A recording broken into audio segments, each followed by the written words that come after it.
तो कहानी की शुरुआत कोरिया के सोल शहर से होती है, जहां हम एक लैब में छिपकलियों को रेंगते हुए देखते हैं, जिनमें से कुछ तो मर के भी वापस जिंदा हो रही थी। देखने से साफ पता चल रहा था कि ये सभी किसी प्रकार के एक्सपेरिमेंट के सब्जेक्ट्स रहे होंगे। उसी लैब में कई सारे डॉक्टर्स की डेड बॉडी भी पड़ी थी, जिससे ये साफ था कि ये सभी उसी एक्सपेरिमेंट की वजह से मारे गए होंगे। तभी हम डॉक्टर यांग को देखते हैं, जो किसी भी हालत में अपनी मरी हुई बेटी को बचाने की कोशिश कर रहे होते हैं। वो अपनी बेटी की डेड बॉडी से कहते हैं कि मेरा एक्सपेरिमेंट सफल हो चुका है और मैं तुम्हें मरने नहीं दूंगा। जैसे ही डॉक्टर अपनी बेटी को इंजेक्शन लगाने जाता है, वैसे ही वहाँ कुछ ऑफिसर आकर गन पॉइंट पर डॉक्टर को रुकने को कहते हैं। वो डॉक्टर को बताते हैं कि तुम्हारे एक्सपेरिमेंट के चलते कई सारे लोग मारे जा चुके हैं, इसलिए ये सब कुछ अब तुरंत बंद कर दो। मगर ये सन की डॉक्टर किसी की एक सुनने को राजी नहीं होता। वो ऑफिसर्स को बोलता है कि मैं नहीं रुकूंगा, मुझे अपनी बेटी को बचाना है। इसलिए डॉक्टर अपनी बेटी को इंजेक्शन लगाने लगता है। ये सब देखकर एक ऑफिसर उसे शूट करके घायल कर देता है, लेकिन तभी अचानक वहाँ सभी बिल्डिंग्स हिलने लगती हैं। बाहर देखने पर पता चलता है कि पूरे कोरिया में एक भयंकर भूकंप आया है, जिससे बिल्डिंग के अंदर मौजूद सभी लोग मारे जाते हैं। यहाँ से कहानी सीधे 3 साल आगे दिखाई जाती है, जहाँ सभी संसाधन खत्म हो चुके हैं। पूरा कोरिया बंजर बन चुका है। लोग बड़ी कठिनाई से अपना गुजारा करते हैं। कई सालों से बारिश न होने की वजह से खाना और पानी दोनों मिलना काफी मुश्किल हो गया था। यहाँ हम जीवान नाम के एक आदमी को देखते हैं, जिसे अपने सामने एक मगरमच्छ दिखाई देता है। वो तुरंत तीर की सहायता से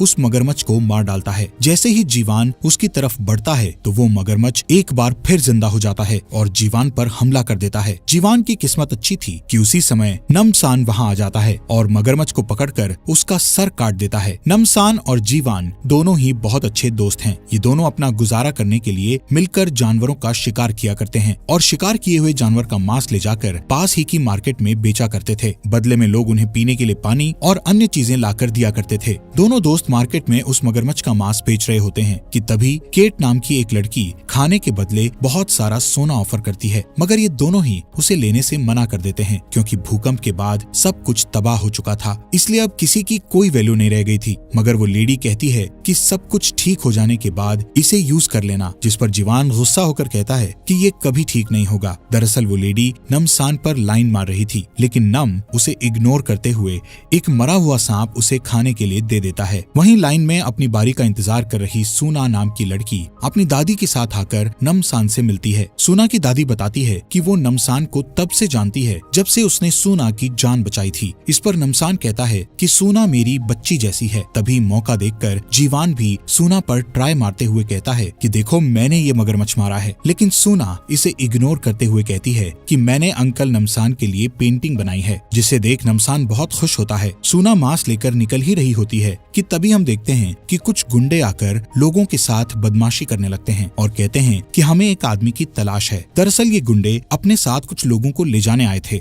वहाँ मौजूद लोगों में से एक आदमी जब उन्हें रोकने की कोशिश करता है, तो ये गुंडे मिलकर उसका हाथ ही काट देते हैं, जिससे वहाँ खड़े सभी लोग काफी डर जाते हैं। तभी उनमें से एक गुंडे की नजर सूना पर पड़ जाती है। वो उसके साथ बदतमीजी करना शुरू कर देता है, जिसे देखकर जीवान एकदम आग बबूला हो जाता है। जीवान बीच में कूदकर सभी गुंडों को मारने लगता है, मगर थोड़े ही समय में वो सभी मिलकर उसे काबू कर लेते हैं, जिसे देख नमसान भी लड़ाई में कूद जाता है और पंच मार मार कर सबका बुरा हाल कर देता है। नमसान उनमें से एक गुंडे को पकड़कर पूछता है कि बताओ तुम किसके लिए काम करते हो और किसने तुम्हें यहाँ आने के लिए बोला था। नमसान से डरकर वो गुंडा तुरंत उसे बता देता है कि हम टाइगर के आदमी हैं और उसी ने हमें यहाँ आने के लिए बोला था। नमसान उन सभी गुंडों को बोलता है कि जाके अपने बॉस टाइगर को बोल देना कि अगर दोबारा वो नमसान के इलाके में दिखाई दिए तो अंजाम अच्छा नहीं होगा। नमसान का नाम सुनते ही सभी गुंडे डर के मारे वहाँ से भाग खड़े होते हैं। दरअसल नमसान बहुत ही फेमस फाइटर और हंटर हुआ करता था। उसकी मार से लोगों की हालत टाइट हो जाया करती थी। गुंडों के जाने के बाद जीवान और सूना उसे थैंक यू बोलकर अपने काम के लिए निकल जाते हैं। काम खत्म करके नमसान और जीवान अपने घर की तरफ जा ही रहे होते हैं कि तभी वो दोनों सूना के घर के बाहर कुछ लोगों को देखते हैं और खतरा ना हो इसलिए नमसान जाकर पूछता है कि ये सब क्या है। तभी भीड़ में खड़ी सिया नाम की एक लेडी उसे बताती है कि हम लोग गवर्नमेंट की तरफ से आए हैं। हम पास में बने एक सरकारी अपार्टमेंट में 20 साल से कम उम्र के बच्चों को उनके पेरेंट्स के साथ फ्री एजुकेशन देते हैं, क्योंकि बच्चे ही कल का भविष्य हैं। साथ ही हम खाने के लिए खाना और साफ पानी भी इन बच्चों को मुहैया करवाते हैं, ताकि ये बच्चे एक बेहतर भविष्य बना सकें। इसीलिए इस मुहिम में सूना का सिलेक्शन हुआ है। नमसान उनसे पूछता है कि वहाँ गुंडों की कोई परेशानी तो नहीं है, जिस पर सिया उसे बताती है कि उसकी चिंता ना करें, हमारे पास उनसे लड़ने के लिए एक पूरी फौज है जो खतरनाक मिलिट्री ग्रेड लोगों से भरी हुई है। सिया की बात सुनकर सूना की दादी मान जाती है, क्योंकि सूना के बेहतर भविष्य के लिए यही सही है। इसलिए नमसान भी मान जाता है। जाने से पहले सूना जीवान को उसकी पेंटिंग देती है, जिसे देखकर वो काफी खुश हो जाता है। शाम को सूना, उसकी दादी, सिया और उसके साथी अपना सामान पैक करके अपार्टमेंट के लिए निकल जाते हैं। चलते हुए सफर के दौरान सूना की दोस्ती किम नाम की एक लड़की के साथ हो जाती है, मगर इतनी दूर पैदल चलने की वजह से सूना की दादी की हालत बिगड़ने लगती है। सिया सूना को बताती है कि हम तुम्हारी दादी और एक बूढ़े अंकल को यहीं पास में बने एक इमरजेंसी मेडिकल होम में पहुंचा देते हैं, वो कल आकर हमें ज्वाइन कर लेंगे। इस बात से सूना मान जाती है और एक बार फिर से वो लोग आगे बढ़ने लगते हैं। थोड़ी दूर चलते ही कुछ गाड़ियां उनका इंतजार कर रही थी, जिसे देख सूना को थोड़ा शक होता है कि अगर ये गाड़ियां इतनी ही पास थीं, तो उसकी दादी को अलग क्यों ले गए। इसके बारे में पूछने पर उससे कोई खास जवाब नहीं मिलता। इससे सूना का शक और भी मजबूत हो जाता है। दूसरी तरफ सूना और उसकी दादी के चले जाने की वजह से जीवान और नमसान का भी मन नहीं लगता, इसलिए वो दोनों दोस्त हंटिंग के लिए बाहर निकल जाते हैं। थोड़ी दूर चलने के बाद दोनों दोस्त थोड़े ही दूरी से देखते हैं कि कुछ सोल्जर्स मिलके एक बूढ़े आदमी और सूना की दादी को मार रहे हैं। ये सोल्जर्स उस बूढ़े आदमी को खाई में फेंक देते हैं। इससे सूना की दादी काफी डर जाती हैं। सडनली पीछे से एक सोल्जर आकर सूना की दादी को स्टैब करके मार देता है। ये सब देखकर जीवान को बहुत गुस्सा आता है और फौरन उन दोनों सोल्जर से लड़ने के लिए चले जाते हैं। दोनों जाकर सोल्जर्स को बुरी तरह से मारते हैं। मारते मारते नमसान एक सोल्जर की जान ले लेता है, मगर वो सोल्जर दोबारा उठ खड़ा होता है। नमसान एक बार फिर से उसे मार देता है, बट साइकिल कंटिन्यूज। तभी अचानक पीछे से ली नाम की लड़की आकर दोनों दोस्तों की मदद करती है। अगली सुबह दादी की बॉडी को एक जगह दफनाकर जीवान ली से पूछता है कि उन सोल्जर्स के साथ क्या हुआ था, वो मर क्यों नहीं रहे थे। ली उन्हें बताती है कि ये सोल्जर्स तभी मारे जा सकते हैं जब इनका सर धड़ से अलग कर दिया जाए। आगे बताते हुए ली कहती है, यहाँ से थोड़ी दूरी पर एक अपार्टमेंट है जहाँ हमें कई सारे लोगों को बचाना है। इसके लिए मुझे तुम्हारी मदद चाहिए। दरअसल वो एक एयरफोर्स ऑफिसर थी। भूकंप से बचे हुए सर्वाइवर्स को ढूंढते हुए उन्हें एक अपार्टमेंट मिला था जो पूरी तरह से सुरक्षित था और वहाँ फ्रेश वाटर का काफी अच्छा सोर्स भी उपलब्ध था। हमने उसे लोगों के रहने के लायक बनाया। उसी समय वहाँ डॉक्टर यांग भी आए थे। भूकंप से बचे हुए वो एकमात्र डॉक्टर थे, इसलिए मुझे लगा कि ये हमारे बहुत काम आएंगे। मगर मुश्किल तब बढ़ने लगी जब डॉक्टर के द्वारा अपने एक्सपेरिमेंट के लिए ले जाए गए 20 साल से कम उम्र के बच्चों का कुछ अता पता नहीं चल रहा था। जब मैंने इसके बारे में डॉक्टर यांग से पूछा तो वहाँ तुरंत 2 सैनिकों ने आकर मुझे घेर लिया और तभी अचानक उनमें से एक सोल्जर ने दूसरे सोल्जर पर गोली चला दी, जिससे वो तुरंत वहीं मर गया। लेकिन थोड़ी ही देर में वो सोल्जर दोबारा उठ खड़ा हुआ। ये सब देखकर मैं काफी डर गई। तब डॉक्टर ने मुझे बताया कि मैंने इन्हें ऐसा इंजेक्शन दिया है जिससे ये अमर हो जाएंगे और यही आने वाले कल का भविष्य है। मैं एक एक करके सबको अमर बना दूंगा। मैं भी उस भूकंप में मरने वाला था, मगर इसी एक्सपेरिमेंट की बदौलत ही मैं आज जिंदा हूँ। ली बहुत बुरी तरह से डॉक्टर यांग पर गुस्सा हो जाती है और उसका कॉलर पकड़कर उससे पूछती है कि बताओ वो बच्चे कहाँ हैं। डॉक्टर को बचाने के लिए पॉल ली पर फायर कर देता है, मगर गोली जाकर सीधे उसके कंधे पर लगती है। मौका पाकर ली खिड़की का शीशा तोड़कर वहाँ से भाग जाती है और जैसे तैसे अपनी जान बचा लेती है। इसलिए आगे की लड़ाई में मुझे तुम्हारी मदद चाहिए। नमसान उससे कहता है कि हम अकेले उनकी फौज से नहीं लड़ सकते, इसलिए हमें किसी और की भी मदद लेनी पड़ेगी। नमसान, जीवान और ली तीनों टाइगर के अड्डे पर जाते हैं और उसकी मदद मांगते हैं, मगर टाइगर जो अभी तक अपनी राइवल जॉन की गैंग से लड़ रहा था, वो जॉन से कहता है कि नमसान एक बहुत ही फेमस फाइटर था, इसी की वजह से मैंने बॉक्सिंग छोड़ दी थी। अगर तुम में से किसी ने भी इसको मार गिराया तो मैं अपने सारे आदमी तुम्हें दे दूंगा। इतना सुनते ही सभी लोग मिलके नमसान और जीवान के ऊपर हमला कर देते हैं, लेकिन नमसान अकेले ही सब पर भारी पड़ता है। नमसान बहुत बुरी तरह से सबको मारता है, जिससे बचे हुए लोग वहाँ से भाग खड़े होते हैं, लेकिन नमसान कैसे भी करके टाइगर को पकड़ लेता है। जीवान और ली मिलके उन गुंडों के हथियारों को चेक करते हैं, जहाँ उन्हें हथियारों के साथ साथ साफ पानी भी मिल जाता है। फिर नमसान टाइगर से पूछता है कि ये साफ पानी तुम उसी अपार्टमेंट से ला रहे हो ना? और अब टाइगर उन्हें बताता है कि हाँ, ये साफ पानी और खाना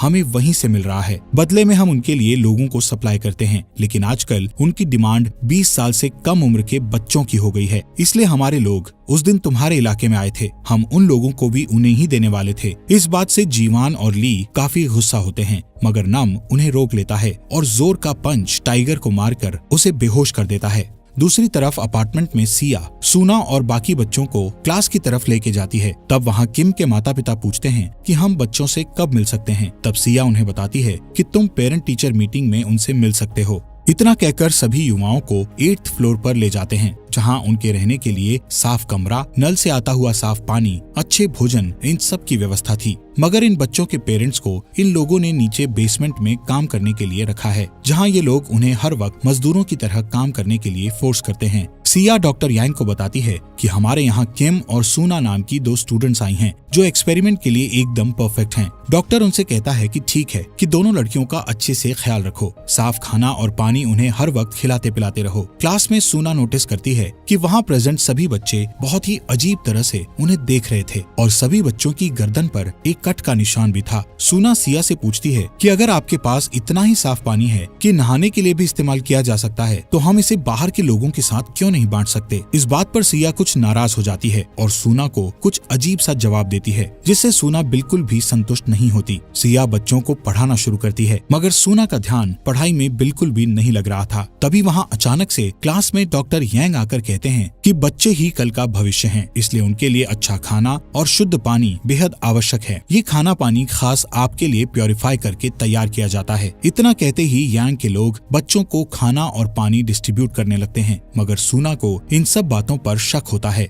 इसलिए वो ना ही खाना खाती है और ना ही पानी पीती है। डॉक्टर यांग किम के पास आकर पूछते हैं कि क्या तुम मेरे एक्सपेरिमेंट में मेरी मदद करोगी, जिस पर किम उसे खुशी खुशी हाँ बोल देती है। डॉक्टर यांग पॉल नाम के एक सोल्जर को इंजेक्शन देते हैं, जिससे उसमें ऐसा वायरस चला जाता है जिसकी मदद से वो काफी लंबे समय तक बिना खाए पिए रह सकता है। जिज्ञासावश सूना भी रात को अपने कमरे से बाहर निकलकर डॉक्टर यांग के ऑफिस में चली जाती है। नीचे यांग किम के माता पिता से मिलता है, जहाँ किम के माता पिता उससे विनती करते हुए अपनी बेटी से मिलने को कहते हैं। डॉक्टर यांग मान जाते हैं और उन्हें अपने साथ चलने को कहते हैं। दूसरी तरफ सर्च करते करते सूना यांग की लैब में पहुंच जाती है, जहां वो किम के गले से एक पाइप को जाते हुए देखती है। डॉक्टर यांग और किम के माता पिता भी लैब में आ जाते हैं। उनके आने से पहले ही सूना छुप चुकी थी। अपनी बेटी का ये हाल देख के किम के माता पिता रोने लगते हैं। तब डॉक्टर उन्हें बताते हैं कि बच्चों की गर्दन में एक खास तरह का लिक्विड होता है, जिससे सीरम बनाई जाती है, और ऐसा कहते ही वो लैब में रखी अपनी बेटी को दिखाता है, जिसकी नीचे की बॉडी गायब थी और अमेजिंगली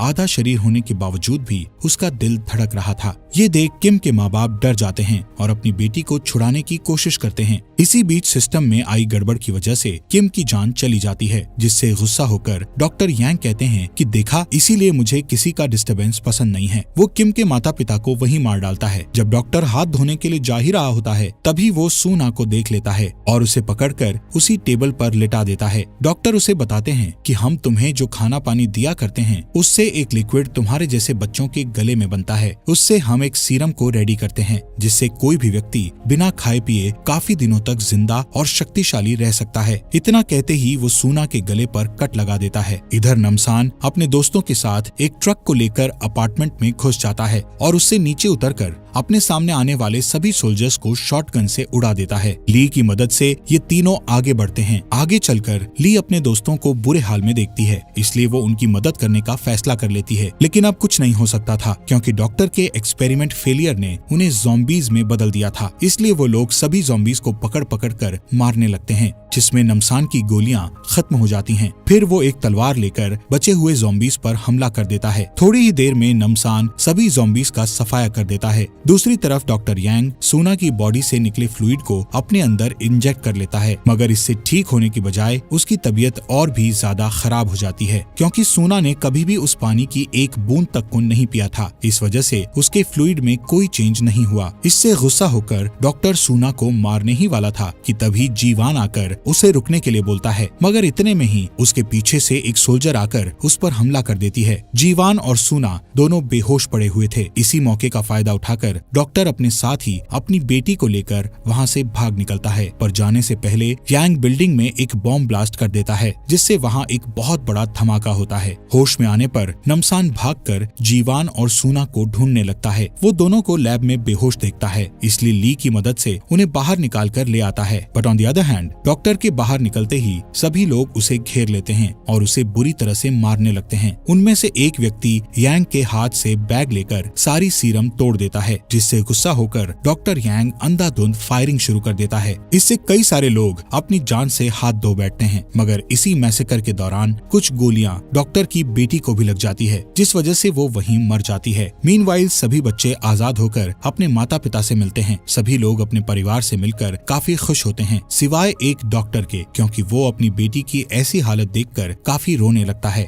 लेकिन केमिकल रिएक्शन की वजह से डॉक्टर की हालत बुरी तरह से बिगड़ने लगती है। मगर तभी नमसान और उसके दोस्त बाहर आते हैं। अपनी बेटी की मौत से दुखी डॉक्टर सूना को मारने की कोशिश करता है, मगर तभी नमसान अपनी गन से डॉक्टर यांग के सर में गोली मार देता है, जिससे उसकी मौत हो जाती है। फिर नमसान इस अपार्टमेंट की जिम्मेदारी ली को देकर वहाँ से अपने दोस्तों के साथ निकलने ही वाला था कि तभी जिस बंजर जमीन पर आज तक बारिश नहीं हुई थी, वहाँ बारिश शुरू हो जाती है। कहते हैं डूबते को तिनके का सहारा काफी होता है, लेकिन यहाँ तो पूरा आसमान उनकी खुशियों में शामिल होने को आ गया था। 2 दिन बाद सूना नमसान और जीवान के साथ अपनी दादी की ग्रेव पर उनसे मिलने जाती है। इसके बाद हमें 2 हफ्ते बाद का सीन दिखाते हैं, जहाँ एक बार फिर केट नमसान पर लाइन मारती है, मगर इस बार जीवान और सूना उसे धक्का देकर उससे बात करने को कहते हैं। और इसी खूबसूरत एंडिंग के साथ ये मूवी यहीं पर समाप्त हो जाती है। एक कहावत तो आप सबने सुनी होगी कि लालच बुरी बला है। ये चीज इस मूवी में भी देखने को मिली, चाहे वो धन की ना हो, मगर वो अमर होने का तो लालच था ही। देखो, इस लालच के चक्कर में कितनों ने अपनी जान खो दी और कितनों का ज़ॉम्बीज़ जैसा बुरा हाल हुआ। इसलिए भगवान ने हमें परफेक्ट बनाया है। जो हमारे लिए उन्होंने सोचा है जरूर वही सही होगा। इसीलिए समय से पहले और जरूरत से ज्यादा कभी किसी को नहीं मिलता। और इसी के साथ ये अमेजिंग मूवी यहीं पर खत्म हो जाती है। दोस्तों, आपका दिल से शुक्रिया आपके अपने बॉक्स एक्सप्लेनर हिंदी चैनल को सब्सक्राइब करने के लिए।